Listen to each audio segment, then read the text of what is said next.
Onun bütün məxluqatın üzərində haqqı var. O kimdir? Allah da subhanahu teala. Allah'a ibadət eləmirsən, haqdan danışırsan. Hansı haqdan danışırsan? Məsələn, sən deyirsən, məsələn, bəzi adamlara ki, sənin haqdan danışmağa haqqın yoxdur. Mən də sənə deyirəm, məsələn, sənin haqdan danışmağa haqqın yoxdur. Niyə görə? Məsələn, sənin dediyinlə deyirəm. Biz belə dəvət aparmırıq. Bəzi o müxalifətçilər ki, var, hansı ki, gecə-gündüz dövlətə qarşı, əmin-amanlığa qarşı insanları qaldırırlar.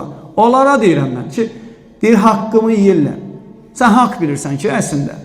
Ölkəsini tərk edib, gelib ölkəsinə qarşı necə deyilə provokansiya aparan, gecə-gündüz başçısının əleyhinə insanları qızışdıran, insanların qəlbinə başçı barədə kin yerləşdirən, kin dolduran, sən hansı haqdan danışırsan ki? Sən özün isə Allah'a ibadət eləmirsən, dindən danışanda ürəyin daralır. Amma deyirsən ki, ən yaxşı müsəlman mənəm. Sən necə haqdan danışa bilərsən? Allahın sənin üzərində haqqı var. Peyğəmbər sallallahu aleyhi ve sellem deyir ki, ya muad ətədir mə haqqullahi al-ibad və mə haqqul ibadi alallah. Sən bilirsən mi Allahın qulları üzərində onun haqqı nədir, qulların Allah üzərində onun haqqı nədir? O da deyir ki, Allah və Rasulü yaxşı bilir.